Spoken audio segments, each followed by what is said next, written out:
Hey everybody, it's John and Jackie of OpenLove101.com, and today we're going to talk a little bit about consent, but from a different perspective or viewpoint than what we normally have talked about consent. When we talk about consent, normally we're talking about someone comes up to Jackie and asks Jackie, can I hold your hand? Can I give you a kiss or whatever it is? And then Jackie will consent to doing that or not by saying, yes, you can, or no you thank can't. you. Yeah, exactly. And, you know, in our lifestyle, at parties, in clubs, and things like that, it's very important to always ask someone's permission or ask them for consent before you do anything. You know, before you touch them, before you want to watch them, whatever it is. It's something today in our lifestyle that's very, very important. Yeah. Our environment today is really not even just people that are in the lifestyle, but just in general. Yes. They can get pretty upset about it if you don't ask for consent or permission first. Right. And we can't stress that enough. I know in our clubs, if someone comes in and doesn't ask consent, we're probably going to revoke their membership and not allow them back in the club. It's that important today. But there's another kind of consent that we deal with that we don't talk about very much. And that's the consent we give to our partners to do what they want to do. Yeah, where's that line? Yeah, that can be a fuzzy one, because you know, in a lot of with couples that are just exploring some type of an open poly swinger lifestyle, in order to overcome some of their fears, and even us in the beginning, we establish some boundaries. And you know, one that I use an example of quite often is kissing. There are some couples out there that just get into the swing lifestyle, and one of their boundaries is no kissing is allowed. But what if time goes on and then someone asks your partner if he can kiss him or her, or if she can kiss him or her, and at what point, now, and your partner's decided that they want to do that. At what point do we decide it's okay? Do we let go of the control? Because really that's what it is. If you have to ask your partner to do anything, then you're giving your partner control over you, ownership over you. In a situation where I'm in a club and someone asks me to do something to me, I own my body. I have complete control over my body, and it's up to me whether I want to say yes or no to that. When I'm asking Jackie for permission to do something or consent to do something, it's really saying you have control over me in some of the decisions that I would like to be able to make on my own, honestly. And you know, there's, in the discussion I think we talked about earlier, there's just, where do you cross the line with being respectful or disrespectful of your partner? You know, a lot of these boundaries that we have, they come from fear of something. Right. This is such an interesting conversation. The first time John and I started talking about it, it really kind of caught me off guard, because like John said earlier, you know, we're in this really heavy consent environment, you know, Me Too and all of that, which is incredibly important and is really vital that we recognize that. And it's important for us to be able to know what our own boundaries are when we're dealing with other people and dealing with ourselves, and feeling that self-confidence and that reliance in ourselves and taking responsibility of ourselves. But what happens, you know, we teach that so intently about, we want you to be able to know where your boundaries are. We want you to say yes or no, and we teach people to respect that. Mm-hmm. You really have to hold that in high regard today. So then what happens when we start to nullify or void what our partner wants? You know, if John wants to do something and I tell him, no, you can't, essentially I'm saying it doesn't matter what you think or what you want to do. My version of how I see it trumps yours. Mm-hmm. And that gets kind of sticky. I mean, that can be kind of sticky and weird and hard, because, you know, you're trying to do something as a partnership, as a couple, but where is that line between giving your partner the freedom to be able to make their own choices in regards to their consent? I mean, am I getting in the way of your consent when I say you can or can't do something? If it's something that I would like to make the decision on my own about. Exactly, and where's that line? And so, I think like you said, what we end up doing is we change the verbiage of it. We call it rules or guidelines or boundaries as we ease ourselves into it. And again, that's going to be something really natural and normal because most of us are raised with a monogamous, kind of traditional relationship background. And so there is a lot of kind of an ownership narrative there. Now that we're one, everything has to operate dually. We've got to be equal somehow. And so this really it doesn't throw a wrench in it, but it's an important aspect of consent that, like John said, it gets ignored. I mean, where is that line between you have freedom to make your own decisions and my input on those decisions? Yeah, and I suppose one way to do it is to, if you were to ask what I thought about this, I can give you my opinion, but it's still up to you to make that decision.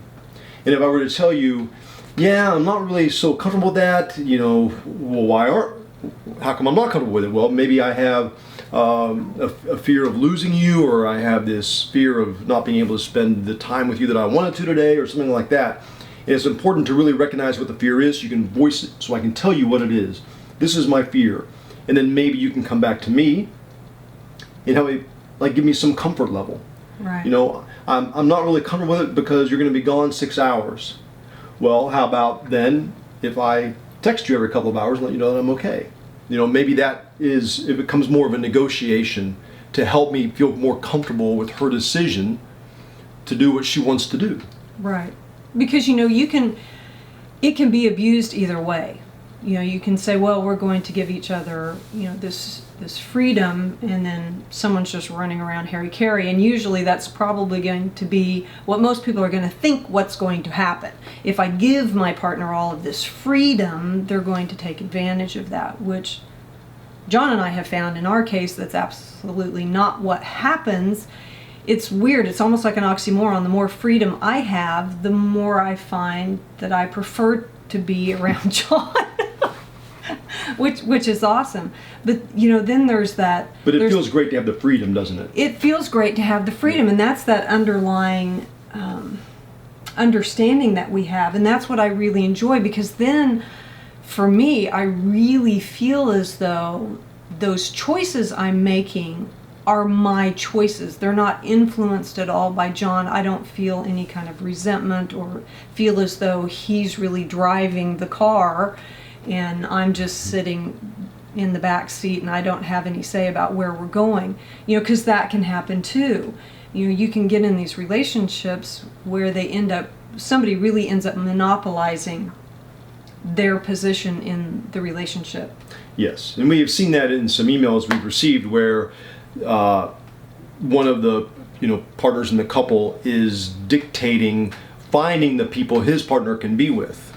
He gets to pick completely. She doesn't have any say in it, and I mean, everyone. The great thing about this relationship model, whether it's poly, open, swinger, is there are so many different ways you can really set your own rules and guidelines. So, I'm not saying that's right or wrong for him to do that, but Jackie and I have really tried to have less control over each other and give each other more freedom, and not just in our relationships, but in other aspects of our life. If I want to go wakeboard tomorrow, I just check with her and make sure we don't have any plans, then I make a decision to go wakeboarding. I've pretty much made up my mind I'm going to go. But if it's going to affect something like we have a birthday party that we've made plans for, of course I'm not going to do that.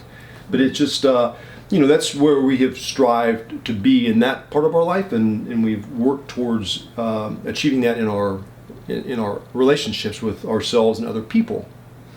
And I think that's a goal to have, maybe, because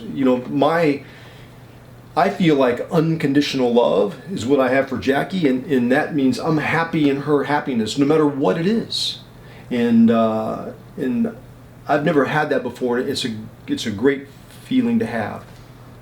So Yeah. people have asked me too, so aren't you afraid she's going to leave you? Like Jackie said, she's just going to go crazy and I'm not going to spend any time with her, and or vice versa. And I can't see, there's no reason in the world why I would want to leave Jackie. First of all, it's the first person I've been in a relationship with where I've had this kind of freedom. And I think Jackie will attest that same for her. Same for me. And that is so valuable. Well, it's when we first started talking about this, it was just such a novel idea to me. I was so encouraged by my own empowerment, my own ability to say yes and no, that then to have this conversation about, well, what about John's yes or no? Or what about my yes or no from John's standpoint? It was such a twist to what we had been talking about that it really made me stop and think about the times that I have tried to interject my own will onto John when he's wanted to do something because of my own fear about something. And, like John said, the hardest thing sometimes when we have that is to communicate that to our partner. Our fear kind of locks us up, and we either get over it by being angry. We have to like push out our words through anger in order to get it out. But a lot of times what we're trying to say and what we say can be two different things. So for John and I to be able to have a discussion about, well, this is my fear of something, can really help bring you closer, so that you can understand that more freedom in a relationship will do that, will bring you closer. Yeah, it does, for sure. Another aspect of it, by being a part of the control of your partner, it can build resentment from your partner. And it's something to be very wary of when you have a set of boundaries that you maybe defined early on, and then you've grown, and maybe one person wants to move away from those boundaries a little bit. Maybe she decides, I would like to start kissing. And she asks, and he says no, and then she asks him again another time, and he says no, and then she asks another time, and he says no. I mean, she really wants to, but he keeps saying no. Eventually, a resentment could start building up, and that can't be good for any kind of relationship that you have. Right. So it's something to really be wary of, and that's why communication, we talk about over and over again, is so important. You need to be able to communicate that, like, listen, Jackie, I really want to be able to do this, and you keep saying no. Let's talk about why. Where's your fear? What's making you feel so uncomfortable about me doing this with someone else? Well, and that's the other thing. When we're talking about something like this, it's so easy to transfer the topic onto our partner, as far as me being able to say yes and no to something John wants to do. But what about it if it's something I want to do? How would I want John to respond to me if I said, you know what, I know initially I was nervous about this, that, or the other, but now I feel more comfortable, more confident in our relationship because we've proven to each other that, it's steadfast, we're going to be here for each other, and so now I want to do this. And if John were to say to me, no, we're not, how that would make me feel. Right. So to be able to project, the decisions that you're making in regards to your partner, it's good to be introspective and see how would I want my partner to respond to something I'm dealing with. Yes. Hopefully this helps everyone out there. I know the conversation yesterday really helped Jackie and I, and we love sharing this stuff with you guys. Be sure and subscribe to our YouTube channel here at Open Love 101. Also, openlove101.com. Subscribe to our email list, and we'll send you updates on our videos and blogs, or you can click on the little bell right here and they'll notify you. YouTube will. Yeah, and if there's anything that you would like for us to talk about or write about, please feel free to include that in the comments section, and we just really appreciate everybody for tuning in. Yep, that's it. Thank you. See ya. So did you like that video? Then be sure and click on that subscribe button below, and you'll be guaranteed great sex the rest of your life.